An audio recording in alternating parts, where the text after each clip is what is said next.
안녕하세요. 반갑습니다. 비트코인 뉴스 팡입니다. 2019년 9월 18일 비트코인 뉴스 전해드리도록 하겠습니다. 여러분들 도움이 되신다면 좋아요, 구독, 댓글, 알림 설정 해주시면 감사하겠고요. 투자에 관련된 정보들 참고사항일 뿐이고 좋으니 아니니 투자하실 땐 여러분들 스스로 꼭 판단하시고 결정하시길 바라겠습니다.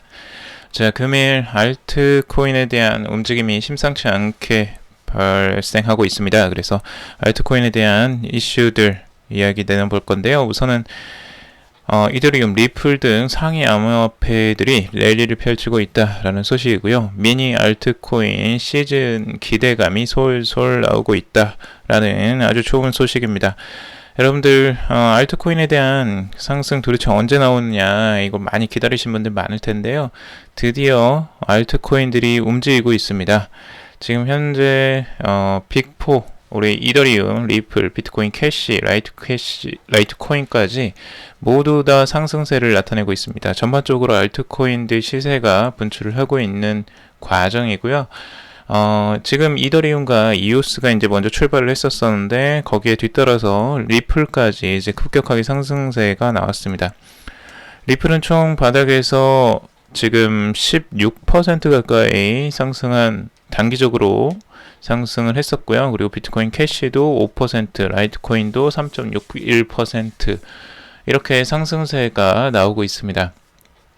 전체적으로 암호화폐 알트코인의 점유율도 같이 상승을 하고 있고요. 지금 현재 31% 가까이 상승을 한 상태입니다. 리플에 관한 소식들이 있긴 한데요. 리플도 10%가 넘게 지금 상승을 하면서 최근에 부진을 씻는 모습이고, XRP 가격은 리플사와 투자자 간의 이제 XRP 덤핑 갈등으로 부진한 모습을 보여왔습니다. 하지만 이번에 암호화폐 결제 서비스 업체 비트페이의 CEO인 스티븐 페어가 올해 4분기에 주요 암호화폐를 추가 도입할 것이다 라고 이야기를 하고 있는데, 여기에 라이트코인과 리플의 도입을 평가하고 있다 라는 내용을 밝히면서 이것도 또 하나의 호재로 작용을 하고 있는데요. 근데 리플이 가는 거는 이 호재 뉴스 때문에 가는 거라고는 보여지지 않고, 전반적으로 지금 알트코인의 시세가 분출하면서 같이 동반하는 형태로 보여집니다. 지금 알트코인의 마켓캡을 한번 살펴보도록 할게요. 과거에 지금 계속 하락세를 이어오면서 계속 바닥을 찍고 있었습니다. 최종 29%, 점유율이 29%까지 하락을 했습니다. 비트코인에 대비해서 계속 점유율을 하락시키고 있었고, 알트코인 시장 전체가 시장 침체기에 빠져 있었죠. 그런데 바닥을 이렇게 찍고 다시 한번 되돌리는 흐름들이 나오기 시작했고, 그 방향성이 트렌드가 바뀌는 추세가 나타나기 시작했습니다. 그래서 지금 현재 바닥을 찍고 다시 올라오는 형태로 31.99% 점유율 최근 최고치를 찍고 잠깐 내려온 상태. 현재는 31.78%의 점유율을 가지고 있는 상태입니다. 굉장히 중요한 순간이고요. 이 순간에 지금 과거의 고점으로 작용하고 있는 31.99% 이 점을 지금 딱 찍고 잠깐 내려온 거예요. 그래서 여기가 저항선으로 지금 작용하고 있는데, 만약 이 저항선을 뚫고 점유율이 상승하게 된다 그러면 위쪽으로 더 상승할 수 있는 형태가 나오겠죠. 그러면 이제 본격적으로 알트 시즌이다 할 수 있는 그런 신호가 될 가능성도 있어 보입니다. 그래서 굉장히 좋은 신호들이 나오고 있고, 알트코인 전체들이 이제 기지개를 펴는 형태로 나아가고 있어서 좋은 신호라고 할 수 있고요. 반대로 비트코인의 시장 점유율은 이제 하락하고 있죠. 이렇게 보면 조금 더 명확하게 좀 보이는데요. 지금 비트코인이 계속 점유율을 상승시키고 이렇게 올라왔습니다. 그런데 지금 꺾이는 추세가 꽤 트렌드가 완전히 바뀌는 추세로 강하게 내려왔고요.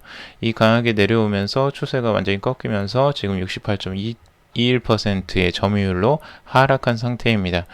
그래서 알트코인과 반대로 비트코인의 점유율이 확 떨어지는 추세가 나타나고 있고, 지금 비트코인의 가격은 횡보 상태에 유지하고 있기 때문에 전형적으로 과거에 알트 시즌이 나왔을 때와 패턴이 굉장히 비슷하게 흘러가고 있다는 거, 이 부분도 이제 긍정적으로 보여집니다.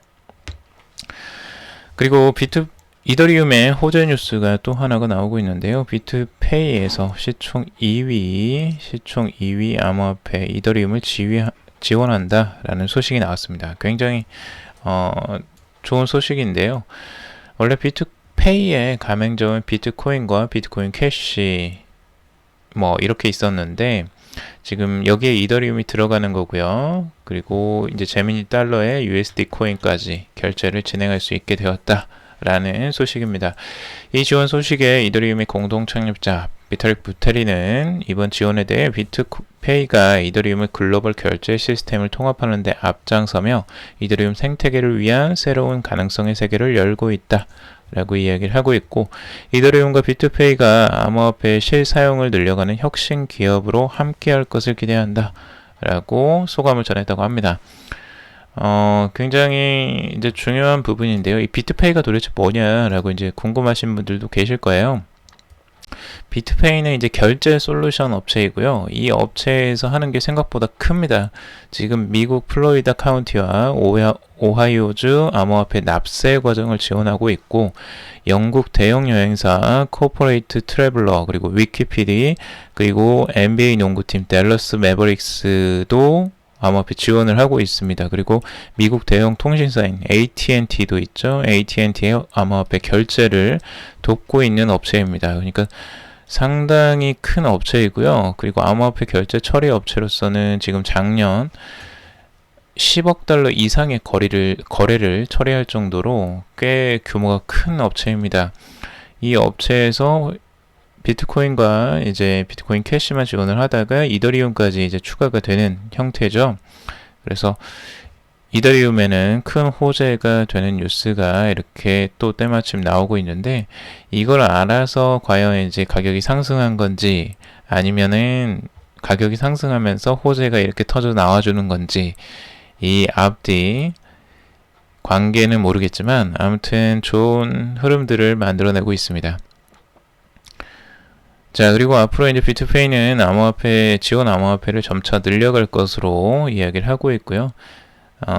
전 세계 이제 상품과 서비스에 대한 손쉬운 결제를 목표로 해서 장기적으로는 아까 말씀드린 그 라이트코인과 XRP도 지원에 대한 그 고려를 하고 있다라는 좋은 소식이죠. 자, 그리고 이더리움 골든크로스 발생했다라는 부분이고요. 비트페이의 지원에 랠리를 펼치고 있다. 그래서 지금 이더리움은 가격이 320달러까지도 전망을 하는 분석가들도 있는데, 이제 기술적 분석으로 봤을 때 이더리움이 4시간 차트에서 50일 이평선이 202평선을 상향 돌파하는 골든 크로스가 목격됐다라고 이야기를 하고 있습니다. 차트를 보면서 설명을 드릴게요. 지금 요겁니다. 4시간 봉으로 봤을 때 지금 52평선이 202평선을 뚫고 이제 올라서는 추세가 바뀌는 골든 크로스가 나왔다는 거죠. 단기 이평선이 장기 이평선을 뚫고 올라가는 모습, 이거 이제 골든 크로스라고 이야기를 하고, 보통은 상승 전환의 이제 시작점이라고 보통은 많이 보죠. 그래서 지금 이게 긍정적인 시그널로 지금 보고 있고요. 강세 추세 역전 신호로서 이제 보통 랠리가 뒤따른다라고 분석을 하고 있습니다. 전체 암호화폐 시가총액이 이제 증가하지 않고 있어 새로운 자금이 이더리움으로 유입되지는 않고 있다라고 하는데, 그러니까 새로운 자금이 들어오는 게 아니라 기존 자금들이 지금 이동을 하는 것으로 보고 있고요. 새로운 자금이 만약 들어온다면 더 큰 상승세도 이제 진단할 수 있겠죠. 이더리움 상승세가 굉장히 잘 나오고 있습니다. 차트로 봤어도 지금 상승세가 뚜렷하게 나타나고 있고 계속 이어져 가고 있습니다. 지금 현재 일봉으로 봤을 때에는 ROI로 봤을 때 70 가까이가 이제 돌입을 했는데요. 이 위로 이제 상승을 하게 되면 이제 과매수 상태에 돌입하게 됩니다. 단기적으로 과매수 상태에 돌입하면 조정이 있을 가능성이 있으니까 조심하시길 바라고요. 지금 여기에서 보시면 4시간 차트로 봐도 지금 80 가까이가 올라왔습니다. 그래서 단기적으로는 꽤 과매수 국면에 이제 돌입을 했습니다. 그래서 여러분들 이더리움에 대해서 단기적으로 투자하시는 분들은 좀 조심하시길 바라고, 조정이 나오고 안전하게 이제 그 정리가 되면 그때 여러분들이 매수 타이밍을 한번 또 잡아보시는 것도 좋을 것 같습니다. 리플도 전체적으로 아주 좋게 상승세가 나오고 있죠. 굉장히 크게 거래량이 터지면서 큰 상승세가 나왔습니다. 바닥점으로 봤을 때 거의 16% 가까이 최고점까지 상승이 되었고요. 정말 오랜만에 나온 리플의 XRP 상승세입니다. 이런 급등세가 정말 오랜만이죠. 그래서 지금까지 또 리플에 굉장히 실망을 많이 하신 분들이 있었는데 드디어 이제 돌려주면서 분위기가 완전히 전환되는 시작점이 되지 않을까 기대가 되고요. 이걸 시작으로 트렌드가 전체적으로 상승하는 쪽으로 바뀌길 바라고, 다들 또 리플 많이 들고 계시니까 전체적으로 또 이런 부분에서 안심이 되시길 좀 바랍니다. 그때 이제 설명드린 것처럼 추세가 지금 완전히, 트렌드는 완전히 바뀐 상태입니다. 이게 한번 양봉이 크게 나오면서 전체적으로 하락 트렌드는 깨진 상태이고요. 이평선까지 뚫고 올라가는 형태, 굉장히 좋은 흐름이라고 볼 수 있습니다. 과거에 이제 매직 포켓논이 리플의 XRP를 분석한 내용입니다. 이 분석을 보면 또 재미있는데요. 전체적으로 지금까지 계속 하락세를 이어오다가 이 지점, 이 트렌드 라인을 찍는 이 지점에서 상승세가 나올 것이다 했는데, 정확히 지금 1이틀 만에 상승세가 딱 나왔어요. 그래서 매직 포켓논은 지금 이 전망한 것에 대해서 꽤 뿌듯해 할 것 같은데, 정말 이 시점이 그래도 정확하게 맞아 떨어졌습니다. 그래서 이 바닥 지점인 0.27달러 선에서 찍고 지금 상승세가 잠깐 나오고 있는데, 지금 전망하기로는 0.55달러까지 이 고점까지 올라가서 한번 저항선에 부딪혀서 다시 0.4달러까지 조정을 보인 다음에 다시 여기서 상승세가 나올 것이다 라고 분석을 하고 있습니다. 물론 이 분석대로 흘러갈지는 모르겠지만 전반적으로 이런 것들을 좀 알아두시는 것도 나쁘진 않을 것 같아요. 자, 그리고 비트코인 시총 점유율 한계는 70%, 벡트 등 증가 요인 많다라고 이야기를 하고 있는데, 이제 상반된 이야기들이 나오고 있습니다. 비트코인의 시총 점유율의 한계는 70%다, 아니다, 시총의 점유율의 한계는 100%다, 이렇게 얘기를 하는 분석가도 있는데요. 여기서 보시면 지금 암호화폐 거래 플랫폼 이토로의 수석 애널리스트인 마티 그리스퍼는 트위터를 통해서 비트코인의 시총 점유율이 알트코인 마켓이 본격적으로 성장하기 이전의 수준과 맞먹는다, 향후 비트코인이 추가적인 강세를 나타나기 힘들 것이다 라고 지적을 하고 있습니다. 지금 이제 점유율이 계속 상승을 이어왔었죠. 아까 말씀드린 것처럼 비트코인의 점유율이 이제 다시 꺾인 추세로 바뀌었습니다. 그래서 70%가 이제 한계다라고 이제 분석을 하는 거고요. 이게 이제 과거에는 계속 상승할 것처럼 보였지만 실제적으로 이렇게 꺾이는 시점이 온다는 거, 그러니까 계속 평생 하락하고 계속 상승만 하는 것들은 보통은 없습니다. 정말 망하지 않는 이상. 그래서 이게 이제 추세적으로는 이제 바뀌는 추세라고 할 수가 있고, 이와 조금 이제 상반된 이야기는 뉴스 BTC에서는 비트코인 시총 점유율을 알트코인 시장의 직접적인 희생 없이도 많은 다양한 이벤트를 통해 70% 이상 지속적으로 증가할 것이다 라고 이야기를 하고 있어요. 이게 이제 벡트 플랫폼의 출범에 대한 내용인데요. 벡트가 출범을 하게 된다면 수십억 달러 규모의 기관 매수 열풍이 일어날 수가 있어 비트코인 가격을 달로 가져갈 수 있다라고 분석을 하고 있습니다.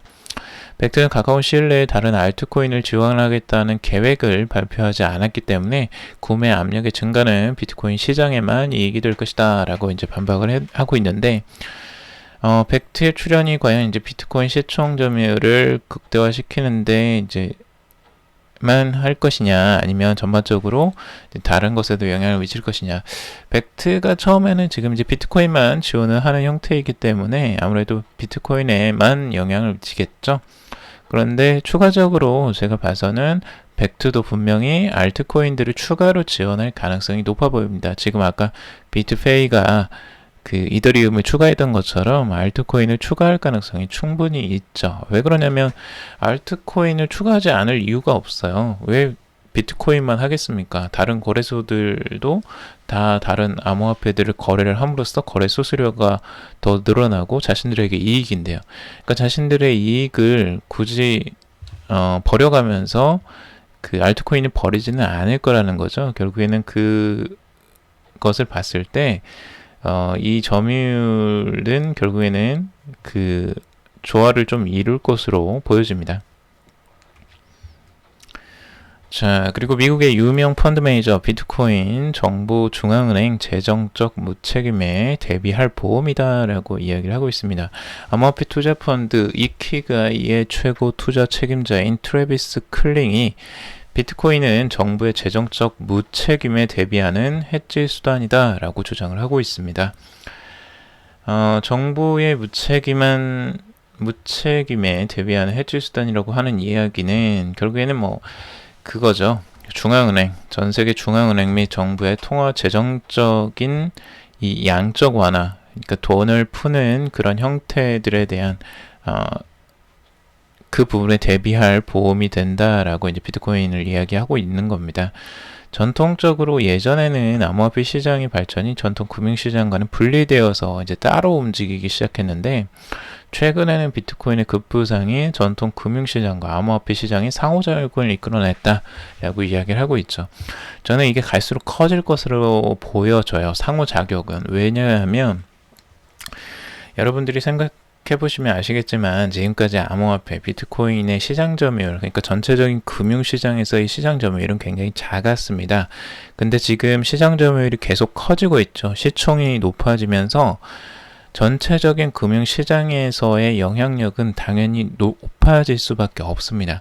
앞으로 분명히 높아질 것으로 보여지고, 그러면 시총이 커지면 커질수록 금융시장 안에서의 서로의 그 상호작용은 계속 커질 수밖에 없겠죠. 그래서 앞으로의 통화의 이동들이 어떻게 진행이 될지가 굉장히 관건이 될 것 같고, 비트코인의 이 시세들은 앞으로 금융시장에도 꽤 큰 영향을 미칠 것으로 보여집니다.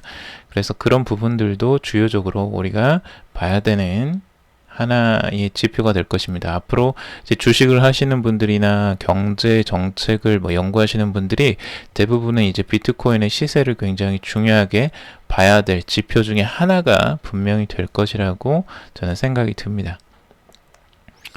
자, 그리고 페이스북 데이비드 마커스, 리브라 기존 금융 시스템에 무해하다라는 이야기를 하고 있는데요. 데이비드 마커스 같은 경우는 지금 이제 페이스북의 리브라의 수장이죠.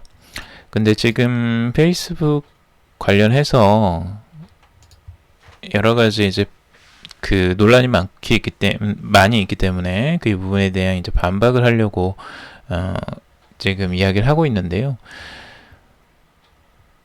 실제 리브라가 지금 하는 것들을 보면 이제 이런 반박을 하고 있어요. 법정통화 바스켓으로 1:1 담보되는 암호화폐다. 이는 존재하기 위해 동일한 가치의 법정통화 준비 자산이 필요하다는 의미다 라고 설명을 하고 있죠. 그러니까 자신들이 이제 이런 그 화폐를 생성하는 게 아니라 법정 화폐를 활용하여 전 세계 소비자들에게 가치를 제공할 수 있는 더 나은 결제 네트워크를 구축하는 것이다. 그래서 통화 발행 기능은 여전히 국가 영역으로 남는다라고 이야기를 하고 있죠. 이게 이제 어찌 보면은 그 너네가 화폐 발행하는 거는 너네가 그냥 할 수 있다. 하지만 우리는 그냥 그걸 유통하는 것뿐이다 라고 이야기를 하고 있어요. 근데 이렇게 되면 이제 어떤 일들이 일어나게 될까를 이제 생각해 봐야 되겠죠. 그러니까 분명히 이 시장에는 이 유통이, 그러니까 외화들이 왔다 갔다 할 때의 규제가 있고요. 그걸 막는 규제책이 있습니다. 그래서 국가에서 외환 관리법이나 뭐 이런 것들이 다 있죠. 그래서 외화가 이제 나가는 것들을 굉장히 꺼려하고, 우리나라도 이제 한번 당해봤죠.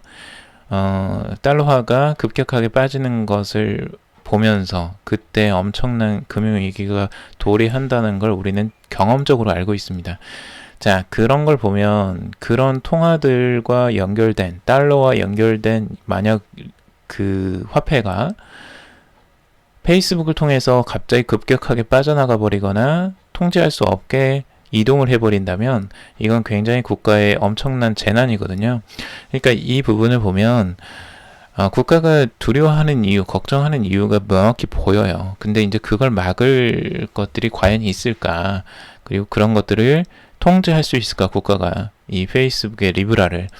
그러니까 그 부분에 대한 우려가 가장 클 것으로 보여지고, 그런 것들을 막는다고 해도 추가적으로 이제 인터넷 세계에서 일어나는 것들이기 때문에 뭐 다양한 문제들을 어떻게 이제 대비할 것인가가 굉장히 걱정이 될 거예요. 제가 봐도 이제 그 국가들, 지금 유럽에서나 다른 나라 국가들도 분명히 이걸 걱정하고 있을 겁니다. 그래서 리브라가 이런 부분에 대한 명확한 해결책 제시나 대안이 없다면 그 부분에 대해서 계속 반발할 가능성이 높아 보이고, 이 페이스북은 그래도 끝까지 이제 밀고 나가겠다, 위기를 돌파하겠다라는 생각을 계속 강조하고 있습니다. 그래서 끝까지 해보겠다라는 생각이고요. 당연하죠. 여기 이 프로젝트가 얼마나 큰 프로젝트인데요. 전 세계의 통화를 좌지우지할 수 있는 엄청난 힘을 가질 수 있는 프로젝트이기 때문에 이 프로젝트를 절대 쉽게 놓지는 않을 것 같습니다. 자, 그래서 전반적으로 여기까지 또 하나의 기사가 있네요.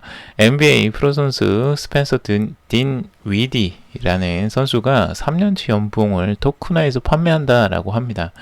굉장히 재미난 기사인데요. 미국의 NBA의 프로농구팀 브루클린 네츠에서 포인트 가드로 활동하고 있는 스펜서 딘 위디가 자신의 구단 계약을 기초 자산으로 해서 토큰을 판매한다라는 소식입니다. 3년치 연봉 계약인데요. 딘 위디가 이제 3,300만 달러에 달하는 3년치 연봉 계약을 했어요. 근데 이 계약한 금액을 담보로 해서 S티어, 그러니까 증권형 토큰 공개 형식으로 쪼개서 투자자들에게 판매한다라고 밝혔어요. 그래서 토큰이 모두 판매가 된다면 딘 위디는 3년치 계약금에 해당하는 금액을 일시에 받게 됩니다.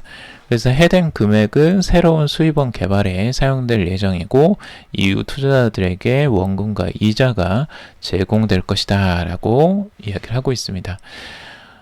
여기 이제 이 선수인 딘 위디는 평소 자신을 기술자라고 표현할 만큼 암호화폐에 흥미를 많이 보였다고 해요. 그래서 토큰 판매 소식을 발표한 지난 12일 그는 트위터를 통해서 비트코인이라는 심볼을 올리며 암호화폐를 향한 관심을 드러냈다라고 하고 있는데, 굉장히 재미난 곳이죠. 지금 NBA의 농구 선수가 자신의 그 연봉을 담보로 해서 토큰을 발행한다. 그래서 자신의 연봉을 미리 받는 형식이 돼버리는 거죠. 굉장히 재미난 발상입니다. 앞으로 이제 개인들이 이렇게 토큰을 발행하고 그걸 담보로 해서 무언가 새로운 투자를 할 수 있거나 투자 자금을 모집할 수 있는 이런 형태도 나올 가능성들도 충분히 있겠다라는 생각이 들게 만드는 기사입니다. 그래서 앞으로 시대가 어떻게 변해갈지 정말 기대가 많이 되고요. 정말 다양한 방식으로 세상이 변할 것으로 보여집니다. 여러분들도 이런 부분에 대해서 많이 공부해 보시고요. 준비를 하시면 여러분들께 분명히 도움이 되실 거라고 생각이 듭니다. 자, 오늘 여기까지 정리를 해봤고요. 여러분들 도움이 되셨으면 좋겠습니다. 도움이 되셨다면 좋아요, 구독, 댓글, 알림 설정 해주시면 감사하겠고, 투자에 관련된 정보들 참고사항일 뿐이고 좋으니 아니니 투자하실 땐 여러분들 스스로 꼭 판단하시고 결정하시길 바라겠습니다. 금일도 들어주셔서 정말 감사합니다.